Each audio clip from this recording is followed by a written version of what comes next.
Hi, my name is Kira. Welcome back to my channel. We will be reading The Last Kids on Earth and the Zombie Parade by Max Burlill, illustrated by Douglas Holgate. Chapter 17.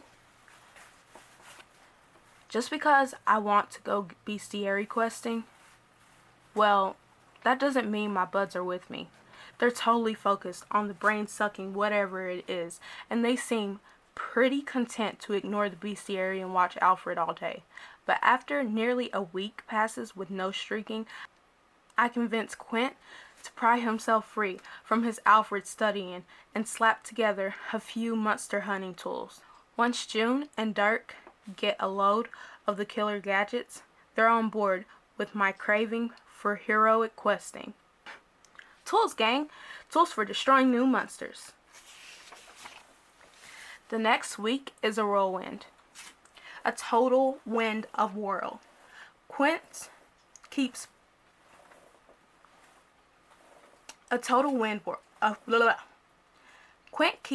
building new monster hunting and tracking devices, while Dirk, June, and I head out there on the front lines, documenting and cataloging these beasts.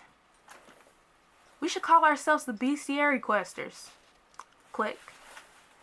The Bestiary Questing Monster Busters. Totally lame. Totally love it. Finding a monster, snapping a photo, watching it and documenting its behavior. You can do all that from a ways away. But getting the essence, a drop of sweat, a strand of hair, not easy. Just hold still and let me pluck one hair. Come on, one hair. Is that so much to ask? We search houses and stores and offices. We open mailboxes. We rummage through garages, any place in Wakefield where there might be some as yet undiscovered species of beastie. We even return to the Old South graveyard, where I recover one of the hairy eyeball monster's quills. Each daily hunt unearths new creatures, both big and small, literally. I think I found one. Me too. Some of the little guys are actually kind of adorable. We find a whole furry little family of cuteness balls. Look at them! June says, rubbing one. They're so fluffy! Dirk immediately turns into a softie. Let's take them home with us. They can be friends with Rover. But as we learn a second later, cute does not necessarily equal friendly. Scratch that!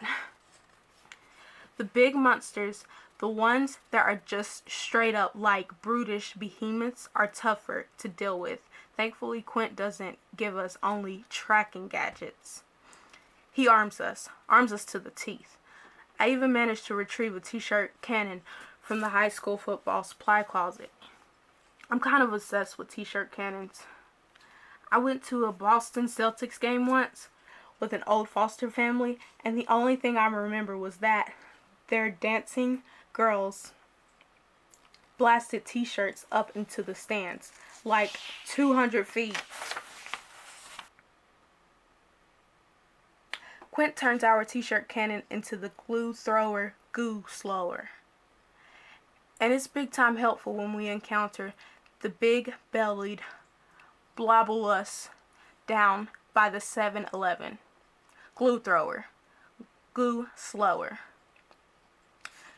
CO2 tank. Tough guy stickers. Modified bleacher reacher. Brand t-shirt cannon. Blurp, blurp, blurp. Ultra comfort handles. Recoil reduction. Elmer's glue loader. Holds up to 40 ounces. The Blorbulus opens his blobby mouth and hurls blobby goo balls. 6 double barrel blasts of goo later, the Blobulus is slithering away, slowed down to almost nothing. And we've got a small container loaded up with blob to show for it. One afternoon, June declares, "My life is missing its music." My stomach sinks. I'm afraid this is some very large and deep thinking statement about her state of mind, post-apocalypse. I assume music is a metaphor for happiness or joy or some sense of fulfillment. I try to comfort her. "June, I'm here for you. My heart is an open comic book. Open your heart too, and let us talk of our true feelings. The loss, the sadness, the..." "Jack, I'm talking about actual music." "Oh, that little speaker system we have in the treehouse so you can play Street Fighter in surround sound?" she asked. "No cutting it. I want to dance. I need my jams." Well, that was much less emotional than I hoped. June says she had a neighbor who owned, as she describes it, the bomb sound system. After a long day of bestiary scholaring, Dirk steers Big Mama toward June's old house. Her neighbor's front door is covered in a sticky blue-purple slime. I scoop some into one of Quint's jars. Looks like Monster Essence, if I've ever seen it. "You sure you want to go in there?" Dirk asks. "You scared?" June asks, poking at him. Dirk shrugs. "Stinks like bad stuff in there." I push open the door. June wants that sound system, so we are getting that sound system. What waits us inside is revolting. Quint built us about 87 gadgets, but not a single one for battling overpowering, pungent, and unpleasant odors. The walls are crawling with insects, but these aren't potato bugs, or roaches, or cicadas, or any of that earth stuff. This is beyond that. Ever see one of those Discovery Channel shows about the world's weirdest creatures? You know, microscopic bugs with 20 dozen arms. Imagine that, but like triple the weirdness level. The wall seems to move and crawl. The floor is like one long, trembling carpet. Maggoty creatures roll around. Clicking, clacking tentacle bugs scurry about. "Nope," Dirk says, speaking through his t-shirt. Which he has pulled up over his nose. "No surround sound system is worth this."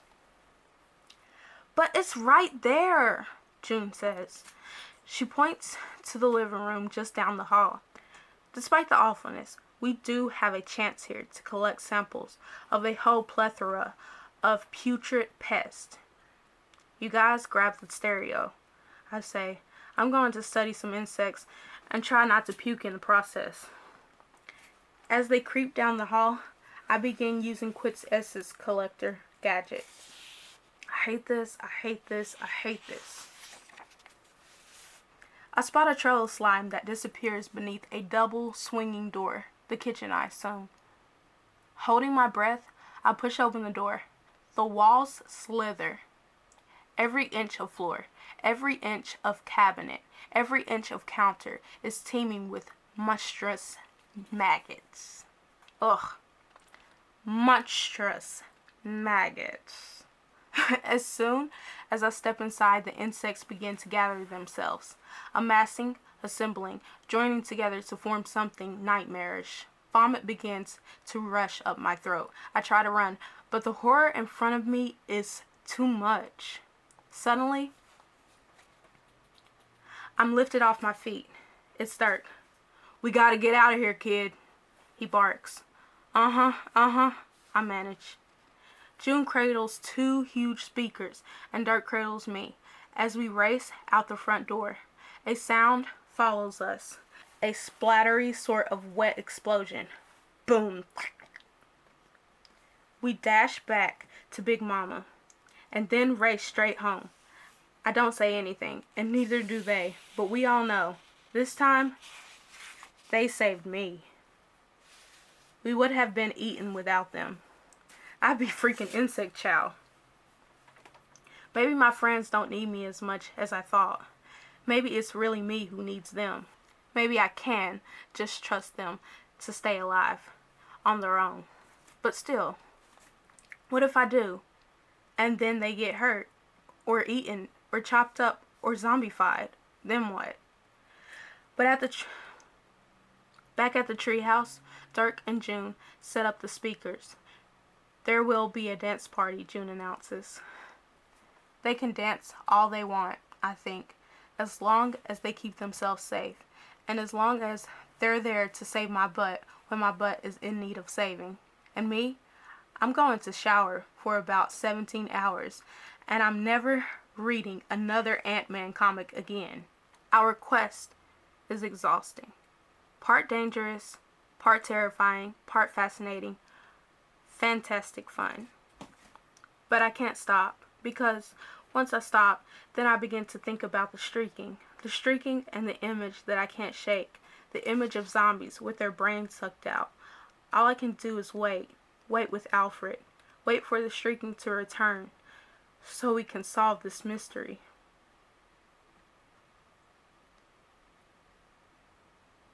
You hear anything? Any streaky sounds?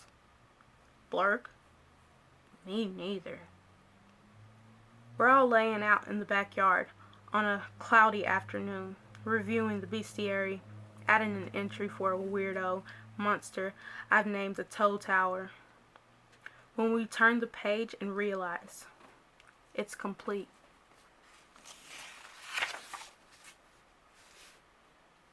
We're done, Dirk says.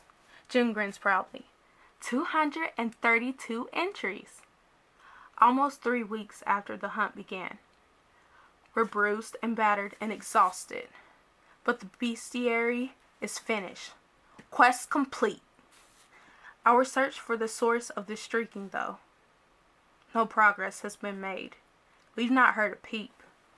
But I'm waiting.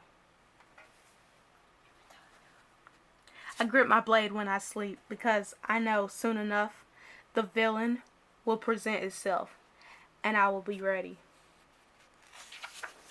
Chapter 18.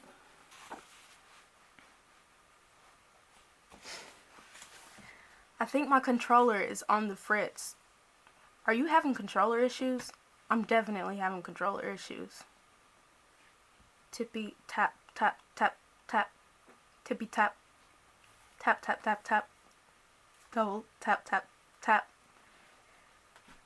Your skills are simply lacking, friend. It's past midnight.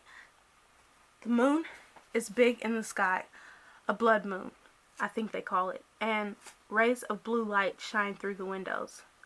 Dirk and June are fast asleep. But I can't snooze. So Quint and I are playing Mario Kart. I'm coming out of a power slide when I hear something. At least, I think I hear it. I click start. Hey! You paused it! Quint exclaims. Just as I was going over the big jump. Not fair, friend. I'm going to come out of the jump into the turn and... Shh! I say. Dude, you hear that? The only thing I heard was you robbing me of a red shell, Quint says. I shut off the TV. I could have sworn I heard something. But all I hear now is the rumbling of the generator. I step out to the deck and switch it off. The generator chokes and coughs and burps smoke and then goes quiet. Quint peeks out the door. What is it? Maybe my mind was playing tricks on me. I start, but I'm interrupted by a banging and clanging sound, followed by a thud, choked moaning. Quint and I look at each other, confused, and then both at the same time realize. Alfred! We hurry down to the garage.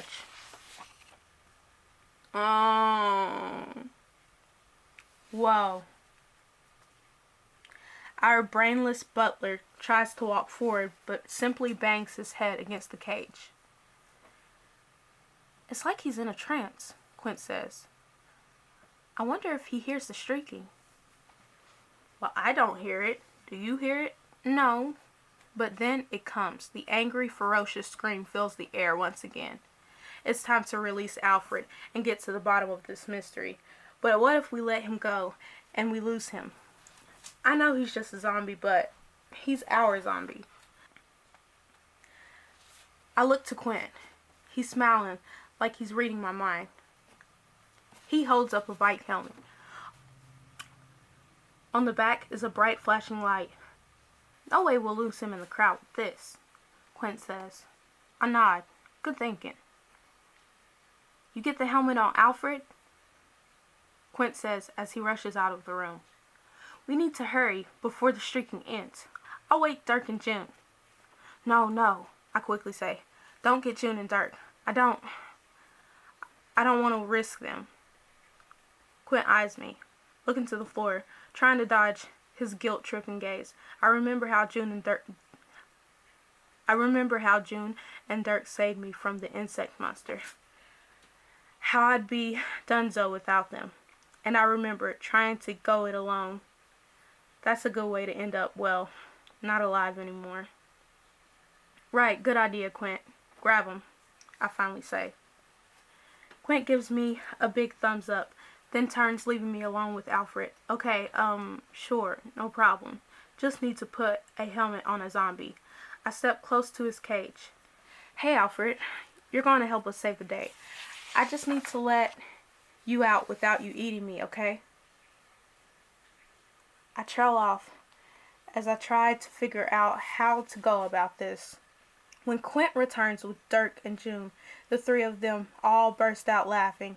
I'm perched on top of the cage, gripping the helmet, trying to figure out how to simultaneously open the door and drop the helmet on Alfred's head. June, I could use your help here, I say. Distract him. How do you expect me to distract him? Stick out your arm, do a dance or something. He's a zombie. He wants to eat you. Get his attention. I will not be dancing for this zombie. Me neither. No dancing. Not that anyone asked, but just so we're clear. Fine, I say. Everyone behind the cage. I'll open it and drop the helmet. That works. The door swings open with a clang. Quickly, I yank my hand away and drop the helmet on Alfred's rotten noggin. The light on the back of the helmet flashes as Alfred shuffles toward the front gate. I jump off the cage, race up to the treehouse, slip on a pair of Quint-designed chain metal action gloves for avoiding zombie bites, grab the Louisville slicer, and a moment later, alright guys, finally time to figure out where this zombie parade leads. We take Big Mama. Dirk drives slowly through Wakefield, staying a block or two behind Alfred the whole way. This time, we're being smart, and we are not entering any graveyards. I check the dashboard clock. It's nearly 1 in the morning. We've been driving for almost an hour, and still the streaking continues, and still Alfred shuffles. Soon the street is thick with the undead. There are more here than I've seen in a month, ever since the zombies started vanishing. June gasps. It is like a parade. And not the fun kind with balloons, I mutter. This is no Macy's Day. Near the edge of the town, a narrow 2-lane bridge crosses over a trickling river. Past the river is a forest.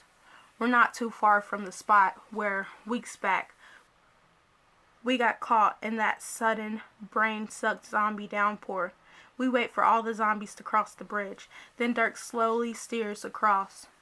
Thick trees loom over us, with beams of moonlight shining through. It's not the most inviting sight. We'll have to hoof it from here, I say, barely hiding the unease in my voice. We leave Big Mama at the edge of the forest and step inside. There must be 200 zombies moving through the woods, en masse. The way they move, with this single-mindedness, you think someone was handing out free flesh dinners. I keep my eye on the flashing light of Alfred's helmet as we trek through the woods. We've been walking for nearly an hour when June taps me on the shoulder, points and says, "Up ahead, a clearing." We sneak forward. The shrieking is at its loudest now. It rattles off the trees and practically penetrates my soul. And then I see it, the source, the thing we've been hunting. I go woozy.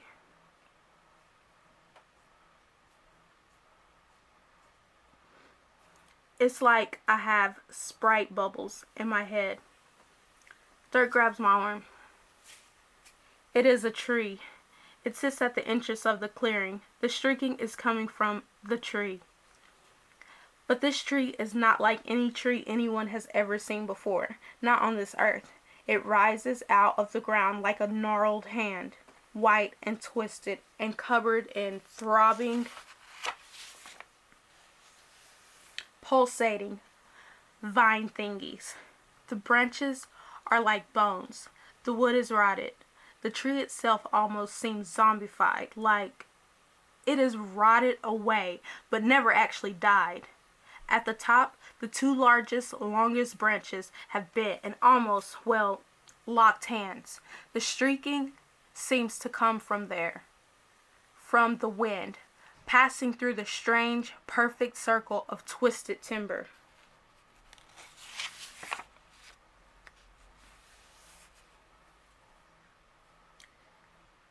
The vine thingies, Dirk says, staring up at the twisting tentacles protruding from the branches. The vine thingies are part of it. And then, with blood-chilling horror, we see why the zombies have been beckoned. As each zombie stumbles into the clearing, the tree branches move and shift. The branches snap and reach down in a series of chilling, herky-jerky movements. Next, the vine thingies lash out, grab the zombies, and pull them into the air. The branches open at the end like ferocious wooden mouths, and they inhale the zombies. Crack, crick, snap. It's eating the zombies, June says. And with each swallowed zombie, the bark cracks and snaps, and the tree swells and burgles. The zombies are food. The tree is growing. A cracking wooden burp sound erupts. The ground shakes and the top of the tree rips open. Burp. That's why zombies were raining down on us before, June says. When this tree finished sucking up their brains, it spits them out. Picky eater for a monster tree, I say. And then another sound. This one louder than the devouring of zombies. It's an unearthly and human kind of chanting sound.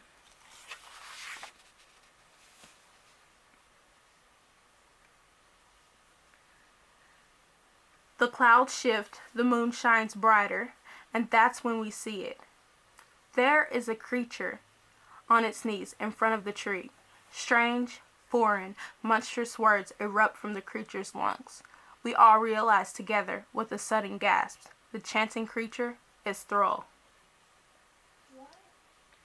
Chapter 19. To be continued.